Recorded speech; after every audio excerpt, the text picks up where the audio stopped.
begin to read their press reviews. They begin to say, we got this one made. So the Israelites and their army of Israelites, they know they're on a hot streak. They know that God is with them. And what's more is the inhabitants. This is like the Texas Rangers going to Yankee Stadium. You know, and I know that we've had some good news this year, but it's like the Texas Rangers when they show up in the Bronx at Yankee Stadium, they go, we can't win here. And all of the Canaanites see this Israelite army coming and they go, oh, we're going to get wiped out.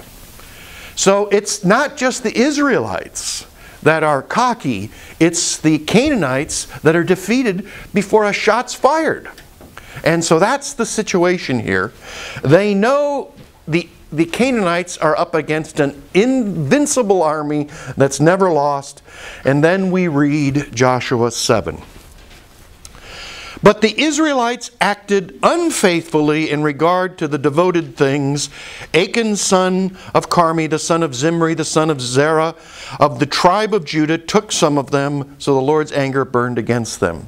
Today, what we're going to do is we're going to kind of go through this story 2 times.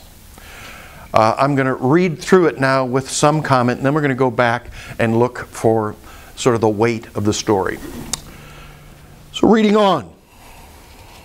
Now Joshua sent men from Jericho to Ai, which is near Beth Aven, to the east of Bethel, and told them, go up and spy out the region. So the men went up and spied out Ai. When they returned to Joshua, they said, not all the people will have to go up against Ai. This is cool.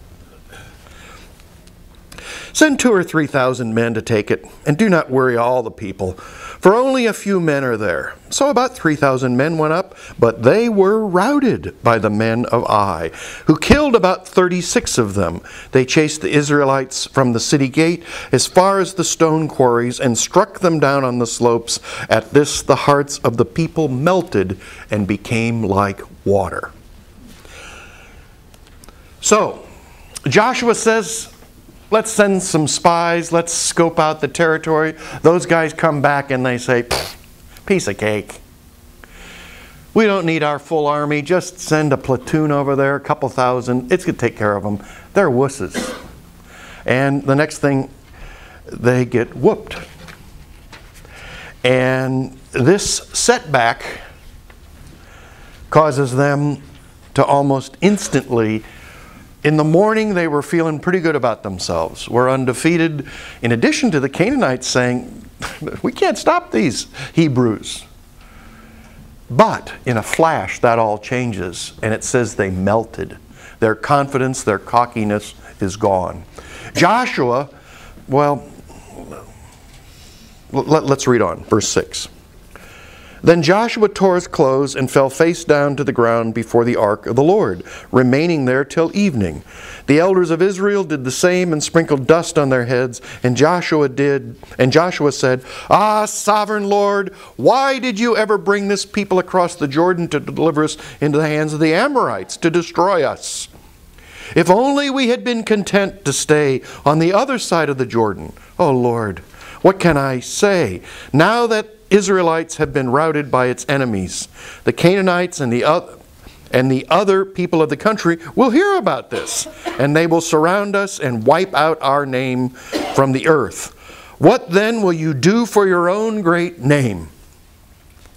Well, Joshua cries out to God at this point.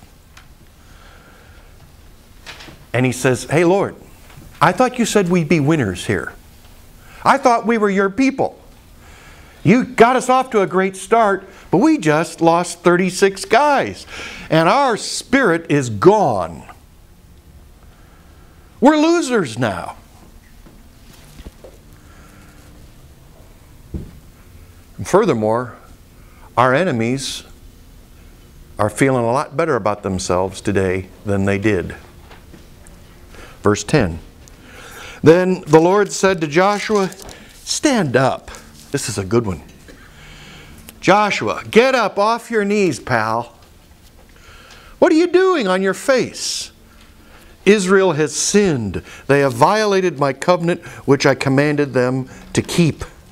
They have taken some of the devoted things, they have stolen, they have lied, they put them with their own possessions. That is why the Israelites cannot stand against their enemies. They turn their backs and run because they have been made liable to destruction. I will not be with you anymore unless you destroy whatever among you is devoted to destruction. So God gives Joshua and the people a whole nother perspective. We lost. You abandoned us.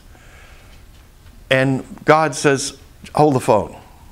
Hold the phone. We need to talk. By the way, an important thing to note. Did you notice who's the guilty party here at this point in the story? Who's the guilty party? Israel. Israel. Don't lose that. Reading on. There's sin in the midst. Verse 13. Go, consecrate the people.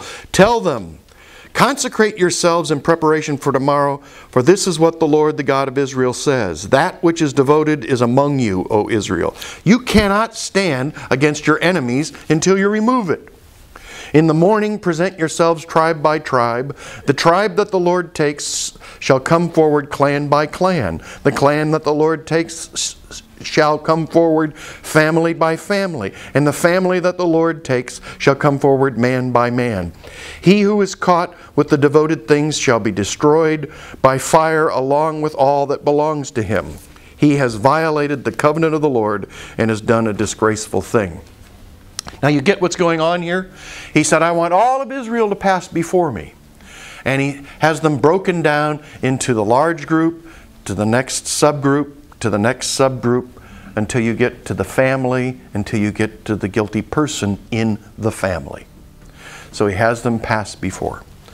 And God tells Joshua and the Israelites, we need to get to the bottom of this problem. And it's quite literally, he gives them an image for what that looks like. And God says there's an ongoing violation happening in their midst. He says things are not going to be right until it's over, until it's dealt with, until it's fixed. I've heard stories told in a variety of contexts of somebody having a foreign body in their life and they keep trying to treat it like maybe even a bullet or some sort of wound. I remember having a thorn in my finger, you know, like a sliver, and it just, I couldn't get at it. And so it kept looking angry and it kept looking infected until I got down to the bottom of it, until I got it removed. It wasn't going to get better. That's what's happening here. Verse 16. Early the next morning, Joshua had Israel come forward by tribes, and Judah was taken. There are 12 tribes. Judah's called out. The clans of Judah came forward, and he took the Zerahites. He had the clan of the Zerahites come forward by families, and Zimri was taken. Joshua had his family come forward man by man. And Achan, son of Carmi, son of Zimri, son of Zerah, of the tribe of Judah, was taken. Then Joshua said to Achan, my son, give glory to the Lord. That was the line from the quiz. The God of Israel, and give him the praise. Tell me what you have done. Do not hide it from me. Achan replied, it is true. I have sinned against the Lord, the God of Israel. Notice, I have sinned. This is what I have done. When I saw in the plunder a beautiful robe from Babylonia, 200 shekels of silver and a wedge of gold weighing 50 shekels, I coveted them and took them. They are hidden in the ground inside my tent with the silver underneath. Achan, we now know, is the problem. By the way, he took a lot. In Hebrew, the translation into English is, he took a lot.